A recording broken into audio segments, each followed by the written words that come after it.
Voilà, voilà. Bonjour à tous. Alors, nous avons une toute petite minute de retard parce que nous nous sommes connectés sur un autre groupe Facebook. Euh, bonjour à tous. Voilà, nous sommes au milieu du gué. Karine, il faudrait un peu baisser. Sinon, on va pas nous entendre. Désolé. Donc, nous voilà à la 4e semaine, le milieu de ce MOOC. Le timing, là, on est voilà, en plein milieu du gué. Donc, on espère que vous êtes encore très nombreux à nous suivre et en tout cas, d'après ce que nous voyons sur les activités qui sont mises en œuvre par les uns et les autres, c'est bien ce qu'on peut constater. D'ailleurs, Gaëtan vous en fera part dans les minutes qui suivent. Alors, notre menu. Notre menu, c'est d'une part les consignes de la semaine, parce que c'est ce que vous attendez. C'est la partie sans doute souvent la plus consistante, on va dire, de ce live. Ensuite, ce qui s'est passé la semaine passée, parce que c'est toujours important et intéressant de se dire, selon ce qui s'est passé la semaine passée, comment on peut améliorer la disposition et le travail des semaines à venir. Notre lecture traditionnelle, bien sûr.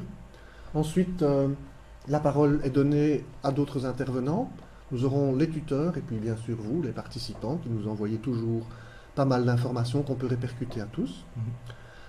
Questions-réponses, en 2 temps, comme toujours, une fois basées sur les questions que nous avons répertoriées dans les forums et l'autre fois sur les réactions au live en direct donc.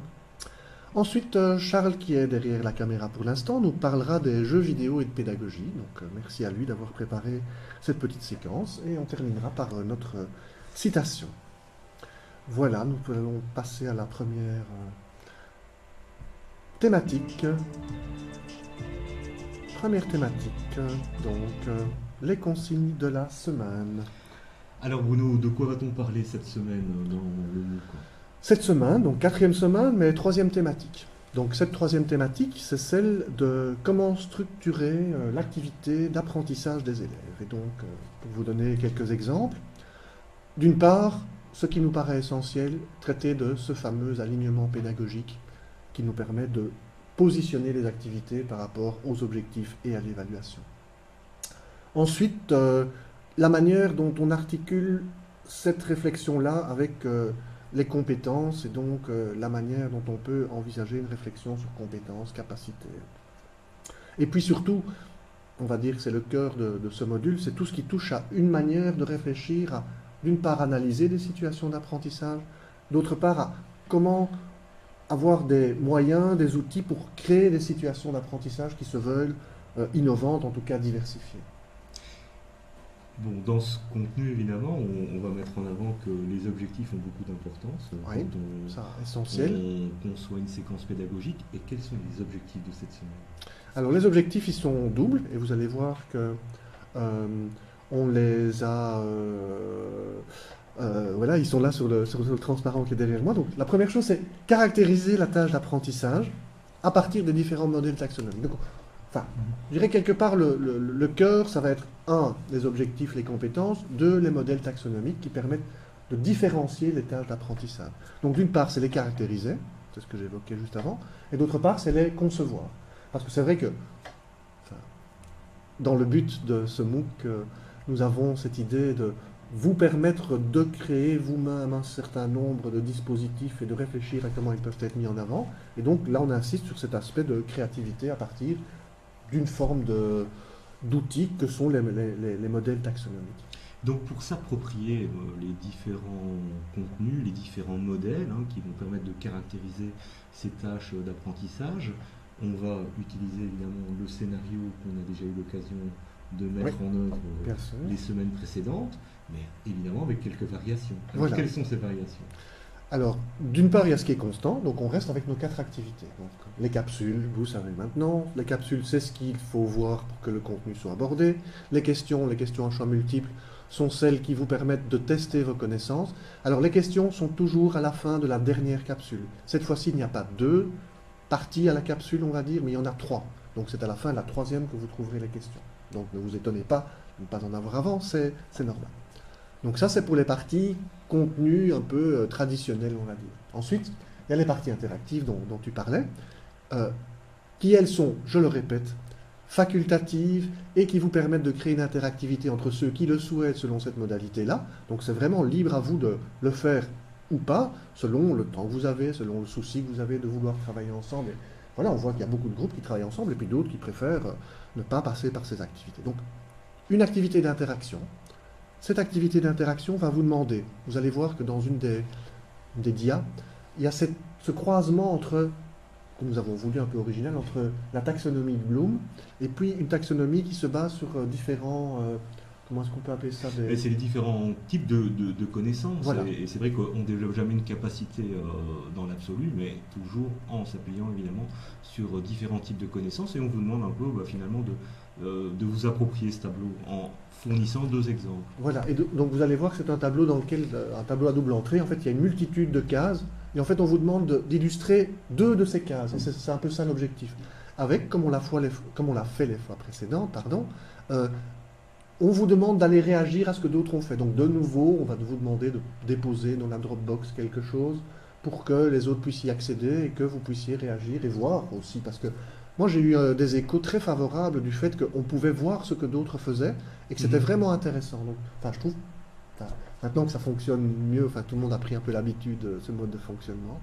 Et puis, il y a toujours nos personnages de réalité augmentée. Donc, de nouveau, dans cette capsule, sur les 3 modules, il y en a 2 quelque part. À vous de les identifier pour, d'une part, accéder à des ressources sur les taxonomies, entre autres. Donc, ça vous donne aussi d'autres idées. Et puis des ressources, non pas des ressources, mais un nuage de mots à réaliser. On vous parlera de celui de cette semaine-ci, sur tout ce qui touche à la structuration de l'apprentissage. Donc voilà, en parallèle évidemment il y a à cette séquence en 4 étapes, évidemment il y a aussi un travail d'intégration pour que vous puissiez montrer que vous intégrez le contenu dans votre contexte qui vous intéresse à partir de la thématique que vous avez identifiée au début de ce MOOC. Alors comment finalement va-t-on envisager l'évaluation en fait de cette infographie? Comment va-t-on dans la dernière semaine procéder? Ouais. Donc ça, on a trouvé que c'était important d'en reparler maintenant. Donc il y a cette part d'évaluation et en fait il faut vraiment distinguer 2 choses. D'une part, il y a ce qui touche à la certification, à l'attestation de participation que Fun va délivrer. Pour ça, il y a 2 conditions à remplir. D'une part, il y a le fait qu'ils doivent compléter lors de la dernière semaine, donc pas les QCM qui sont à réaliser maintenant, mais ceux qui seront proposés lors de la dernière semaine, il faut réussir l'ensemble de ces QCM avec une note qui soit égale ou supérieure à 70%, 70% pour nos amis français. Ensuite, il faut que vous ayez réalisé en groupe l'infographie, les critères par rapport à cette infographie étant que par rapport à votre sujet, vous intégriez des éléments d'au moins 3 capsules. Donc il y a 6 capsules, il faut intégrer au moins un élément qui provient de 3 capsules différentes. Donc si vous faites ça, si vous réussissez à répondre à l'ensemble des QCM avec un seuil de 70%, et si vous remettez un travail de groupe qui correspond à ces critères-là, eh bien à ce moment-là, vous bénéficierez de l'attestation que Fun va délivrer. Donc ça, c'est pour la partie attestation. Alors ensuite, on a mis en place autre chose. Voilà, donc on essaye évidemment de mettre en place des situations innovantes. On va également intégrer une évaluation un peu particulière qui est finalement peu utilisée dans les contextes de formation. Tu peux un peu expliquer comment ça va fonctionner? Oui.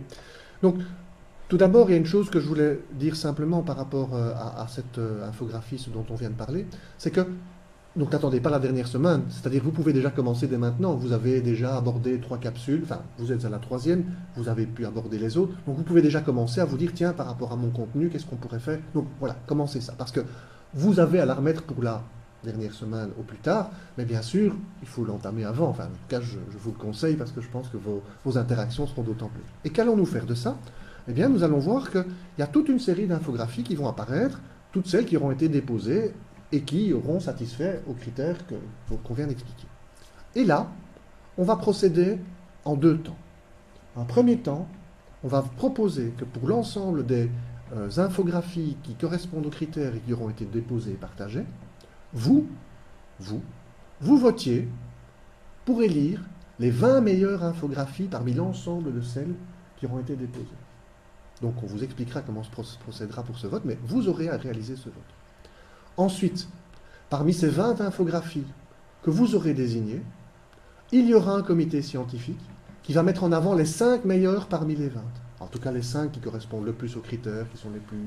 Enfin voilà, il y a une série d'éléments que nous prendrons en compte. Et celles-là, on les mettra en évidence comme les 5 qui ressortent du MOOC. Bien sûr, tout ont de la valeur et tout ont de l'intérêt, mais voilà, c'est un petit challenge en plus qu'on voulait assigner à l'activité, parce qu'on pense que ça donne aussi un peu de sens que de se dire, tiens, comment est-ce que les autres vont l'apprécier, comment est-ce que du point de vue du prix du public c'est apprécié, comment est-ce que du point de vue du point de vue scientifique qu'on peut avoir aussi, comment est-ce que c'est apprécié. Voilà, voilà. Et la semaine prochaine, on aura aussi l'occasion de vous présenter des outils qui vont vous permettre de créer votre infographie. C'est important aussi que vous puissiez identifier des moyens pour y arriver. Et donc voilà, on détaillera ça la semaine prochaine dans tout ce qui est présentation d'outils, une rubrique qu'on a déjà eu l'occasion de proposer les semaines précédentes. Ok, merci beaucoup. On va passer à la deuxième thématique.